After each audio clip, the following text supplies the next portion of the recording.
The truth about pork. Why Jews and Muslims avoid it, but Christians don't. Have you ever wondered why some of the world's biggest religions forbid pork, while others embrace it? Every Sunday, millions of people fire up their grills, enjoying juicy pork ribs and crispy bacon. But for millions of Jews and Muslims, that same meal is completely off limits.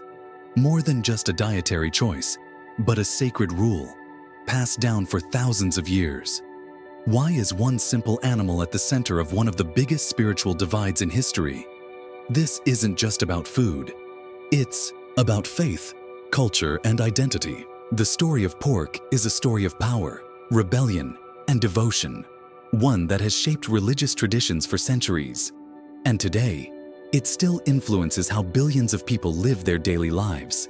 Stay with us until the end, because what you're about to learn may change the way you see food forever. By the way, if you love exploring fascinating stories like this, take a second to hit the like button. It really helps this video reach more curious minds like yours. And if you haven't already, subscribe for more deep dives into history, faith, and culture. The story of pork prohibition begins in the earliest pages of the Bible, and the pig, though it has a split hoof completely divided, does not chew the cud. It is unclean for you. You must not eat their meat or touch their carcasses. They are unclean for you. These words from Leviticus 11:7-8 laid the foundation for what would become one of the most enduring dietary laws in history. A similar warning appears in Deuteronomy 14:8, reinforcing the command that pigs were forbidden for consumption. But why? Was this just about food, or something much bigger? To understand, we must step back in time. The Israelites had just emerged from centuries of slavery in Egypt, forging a new identity as a free people under the guidance of Moses. But freedom came with responsibility.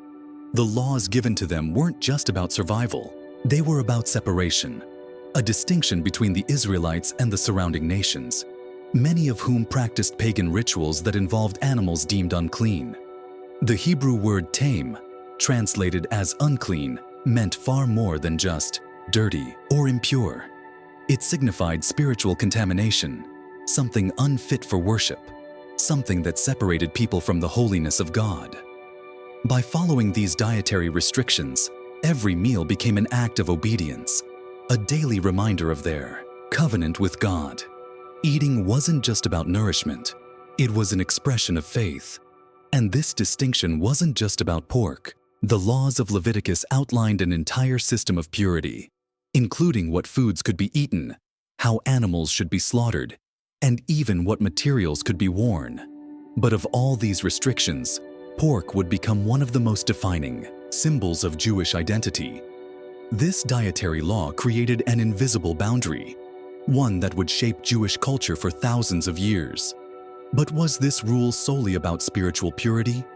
Or were there practical reasons for avoiding pork in ancient times? For ancient Israelites, avoiding pork wasn't just about dietary restrictions. It was a powerful expression of identity and faith. Over the centuries, Jewish scholars studied and expanded these dietary laws, known as kashrut, detailing not only which animals were permitted, but also how they had to be slaughtered and prepared. These laws were about more than food. They were about maintaining spiritual purity and remaining distinct from surrounding cultures. But among all the dietary restrictions, pork became the most defining and controversial.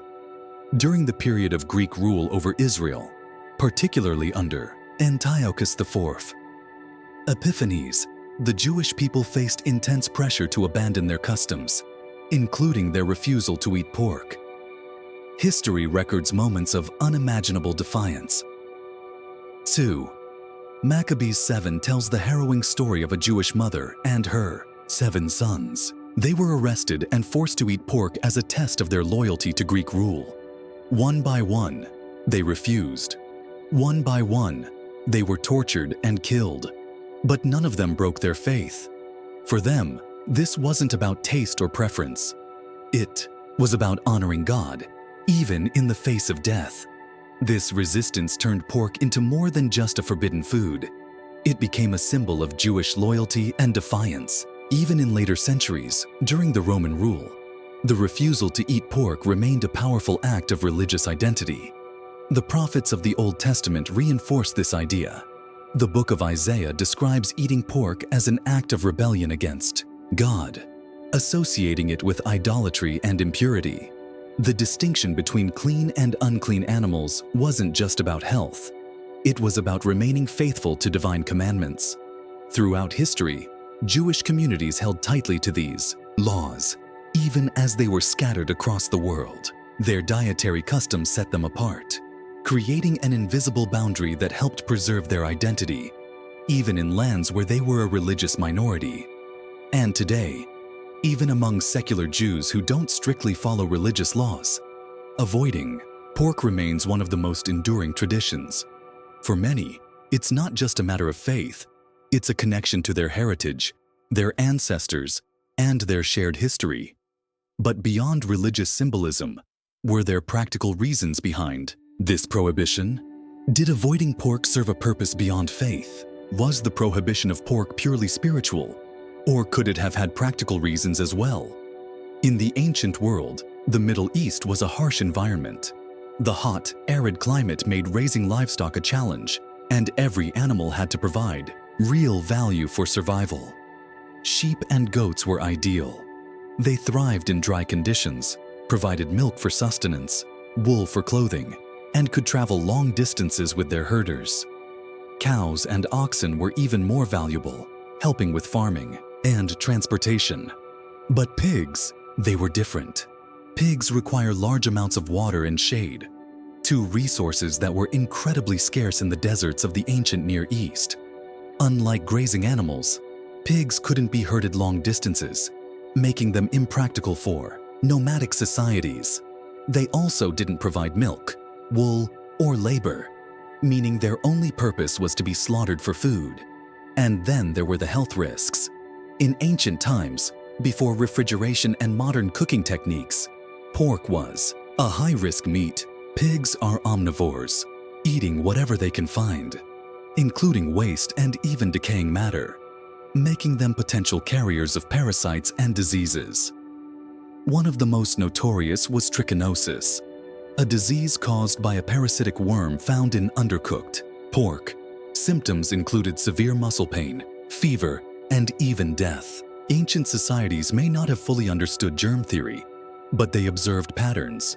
People who ate pork were more likely to get sick. Given these challenges, it's easy to see why prohibiting pork made both spiritual and practical sense. It ensured community health, reduced reliance on a resource-intensive animal, and reinforced a clear cultural identity. But here's a question. If pork was once dangerous, why do so many people eat it safely today? The answer lies in modern food, safety standards, advances in farming, refrigeration, and thorough cooking methods have eliminated most of the risks that made pork dangerous in ancient times. Today, trichinosis is extremely rare in developed countries, thanks to regulated feeding practices and food inspections. This raises an interesting debate. If the health risks no longer exist, should religious dietary laws evolve with time? For some, the answer is yes. But for many Jews and Muslims, the prohibition of pork remains far more than a health guideline. It is a matter of faith, obedience, and cultural identity that transcends practical considerations. So while the world has changed, this ancient tradition remains deeply rooted in religious practice. But what about Islam? Why does pork remain strictly forbidden in Muslim communities to this day?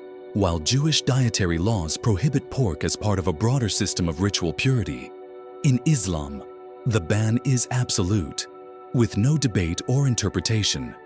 The Quran explicitly forbids the consumption of pork in multiple verses, with one of the clearest, found in Surah Al-Baqarah 2173. He has only forbidden you dead animals, blood, the flesh of swine, and that which has been dedicated to other than Allah. This prohibition is repeated in 3 other passages in the Quran, reinforcing the idea that pork is not only impure, but completely haram, forbidden under Islamic law. But unlike Judaism, which offers historical and symbolic explanations for This prohibition, Islam takes a different approach. Obedience to God's command is the only justification needed. In Islamic teachings, if Allah has forbidden something, it is not up for debate. And this restriction goes far beyond just food. Islamic teachings, recorded in the hadiths, the sayings and actions of the Prophet Muhammad, expand this prohibition to include anything derived from pigs. This means Muslims must also avoid products that contain pork-based ingredients, such as certain medications, cosmetics, and even gelatin found in everyday food products. This strict adherence remains deeply ingrained in Muslim communities worldwide. Whether in the Middle East, Asia, Europe, or North America, pork remains a non-negotiable red line in Islamic dietary law. But here's something interesting. Why is this rule still followed so strictly today, even when modern food safety eliminates most of the health risks that existed in ancient times? The answer lies in Islam's core principle of submission to Allah's will. In Islam, laws are not based on changing human knowledge or scientific reasoning. They are divine commands meant to be followed in all circumstances, whether their wisdom is fully understood or not. This belief has led to the rise of halal-certified food industries, ensuring that Muslims can consume food that aligns with their religious principles. Today, supermarkets, restaurants, and even global fast food chains like McDonald's and KFC offer halal options to cater to Muslim consumers. But this also raises a broader question. While Islam and Judaism strictly maintain their dietary laws, Christianity took a radically different approach. So why do Christians eat pork freely today? For centuries, the Jewish dietary laws remained unchanged, defining not only what people could eat, but also shaping their religious identity. But with the arrival of Jesus and the spread of Christianity, everything changed. One of the most controversial moments in this transformation is recorded in Acts 10. The Apostle Peter had a vision in which a large sheet descended from heaven, filled with all kinds of animals, including those previously considered unclean. Then, Peter heard a voice saying, "Rise, Peter, kill and eat." Shocked, Peter refused. He insisted that he had never eaten anything unclean. But the voice responded, "Do not call anything impure that God has made clean." This moment wasn't just about food. It symbolized a radical shift in religious understanding. No longer would righteousness be defined by dietary laws, but by faith. And Peter wasn't the only one who echoed this change. Jesus himself challenged traditional purity laws. In Mark 7:18-19, he made a revolutionary statement. "It's not what goes into your mouth that defiles you, but what comes out of your heart." With these words, Jesus declared all foods clean, shifting the focus from external rituals to inner morality and faith. But this wasn't an easy change for everyone to accept. For centuries, Jewish identity had been tied to the strict observance of dietary laws. To suddenly declare them unnecessary was not just a theological debate, it was a cultural and religious upheaval. That's why the Apostle Paul had to address this issue directly. In Romans 14, he made it clear that no food is inherently unclean, but he also urged Christians to be respectful of those who still observe dietary restrictions. Paul's message was simple. Faith, not food, defines righteousness. This new understanding of purity was a major factor in Christianity's global expansion. Unlike Judaism and Islam, which retained strict dietary laws, Christianity's rejection of these restrictions made it far more adaptable to different cultures. This is why today, in Christian-majority countries, pork is widely consumed, while in Jewish and Muslim communities, it remains strictly forbidden. But this raises an important question. Was this shift a rejection of God's original law, or its fulfillment? Many Christians believe that Jesus didn't abolish the law. He fulfilled it, revealing a deeper spiritual truth. But for Jews and Muslims, obedience to dietary laws is still seen as an act of faith and submission to God's will. So, does religious law evolve with time, or should it remain unchanged? What do you think? Should traditions be reinterpreted for modern life, or should they stay the same as they were thousands of years ago?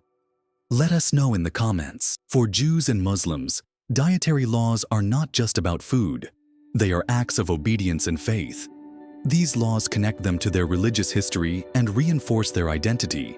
But for Christians, the New Testament introduced a radically different approach, one based not on dietary restrictions, but on grace and faith. In Galatians 2:16, the Apostle Paul makes this clear. A man is not justified by the works of the law, but by faith in Jesus Christ. This verse reflects one of the most profound theological shifts in history, the transition from law to grace. But what does that really mean? Let's look at a real-world example. Imagine 3 friends, one Jewish, one Muslim, and one Christian, going out to eat together. The Jewish and Muslim friends scan the menu carefully, ensuring there are kosher or halal options. The Christian friend, however, has no such restrictions. He can eat anything without concern. The conversation turns theological. If God once prohibited pork, why do Christians eat it now? One asks.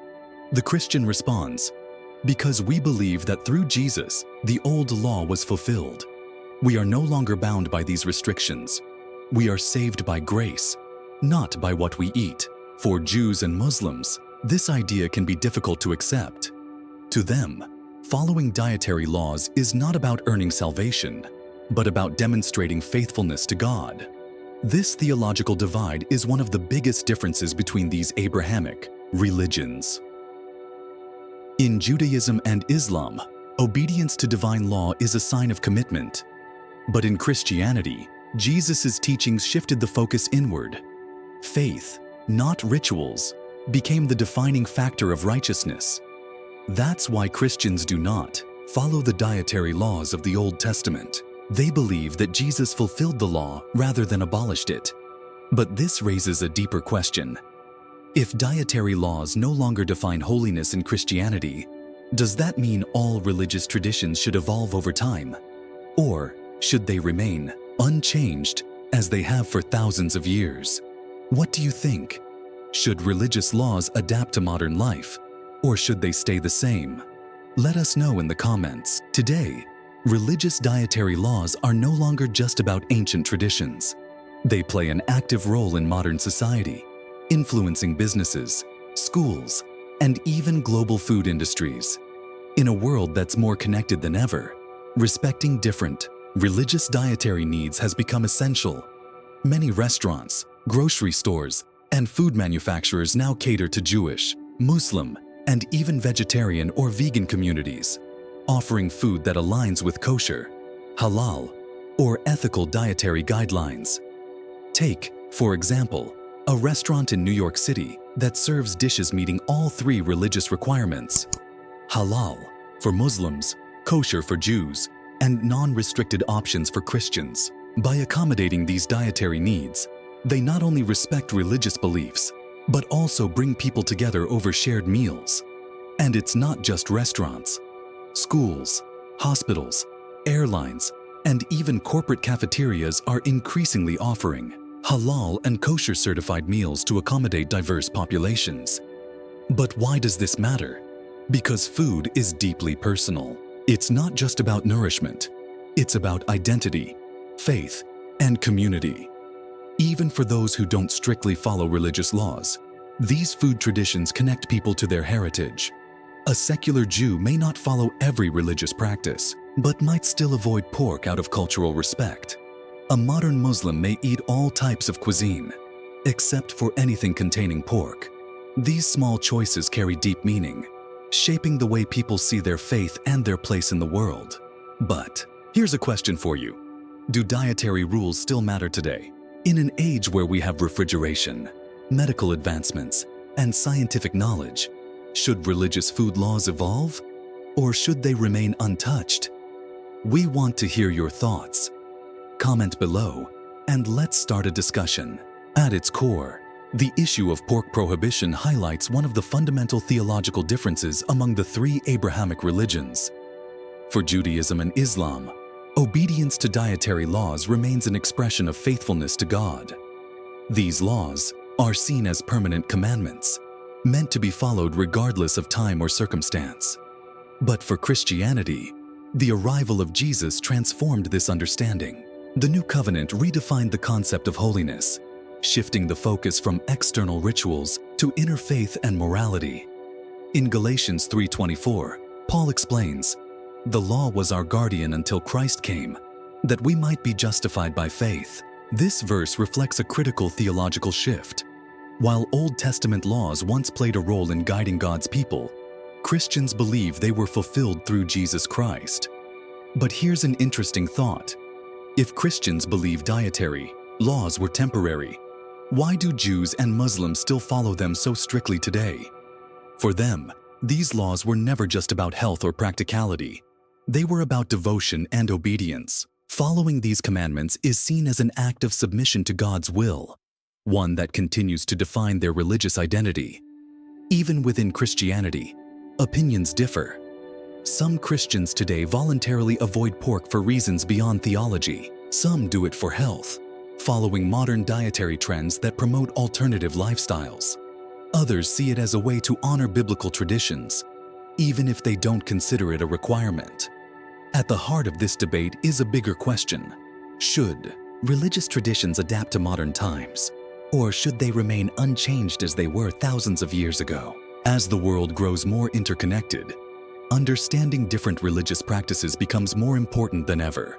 Whether it's through halal, kosher, or ethical food choices, what we eat continues to reflect who we are and what we believe. So, what do you think? Do dietary laws still hold significance today, or should they evolve? Let us know in the comments below. Religious dietary laws have shaped cultures and traditions for thousands of years. But in today's diverse world, they're also influencing how we live together. In 1 Corinthians 10:23, Paul teaches, "Everything is permissible, but not everything is beneficial." This verse reflects a key principle in Christianity. While believers are not bound by dietary laws, they are called to respect the consciences of others. That's why, in multi-religious societies, understanding different dietary customs is not just a matter of knowledge. It's a sign of mutual respect. Take, for example, a multi-faith family. Imagine a Christian husband and a Muslim wife. When they sit down for dinner, their choices reflect more than just personal preference. They reflect faith, heritage, and compromise. Perhaps the husband grew up eating bacon and pork barbecue on weekends, but now, out of love and respect for his wife's beliefs, he avoids pork at home. In return, she might prepare meals that honor both her halal standards and his favorite flavors. This simple act of consideration strengthens their relationship, and on a larger scale, strengthens society. And businesses are adapting to these realities. Restaurants, schools, airlines, and grocery stores increasingly offer halal and kosher certified options, ensuring that everyone can eat with confidence. Even major brands have recognized the demand, producing pork-free products to accommodate religious consumers. This mutual respect has become a hallmark of modern pluralistic societies. When people take the time to understand each other's traditions, it leads to greater harmony and cooperation.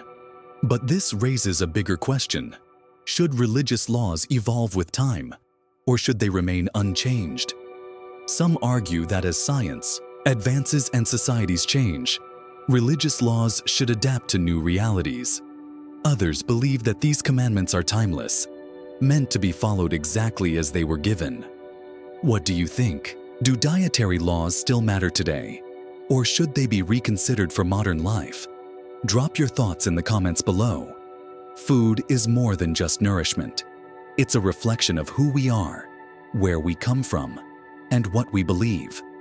Religious dietary laws have shaped cultures for thousands of years. For some, avoiding pork is an act of faith and obedience. For others, it's a personal or cultural choice. But whether or not you eat pork, one truth remains. Respect and understanding matter more than the food itself. In today's world, where diverse cultures live side by side, mutual respect for different traditions fosters harmony and unity. By understanding why others eat or don't eat certain foods, We create a world where faith and culture can coexist without conflict. So here's a question for you. Have you ever changed your diet for spiritual or personal reasons? Maybe you've given up certain foods for religious reasons, health, or even ethical concerns. Tell us in the comments. We'd love to hear your story. And if you enjoyed this journey through the meaning of dietary laws, don't forget to like, subscribe, and hit the bell so you never miss our next deep dive into the mysteries of faith, history, and culture. Thanks for watching, and we'll see you in the next video.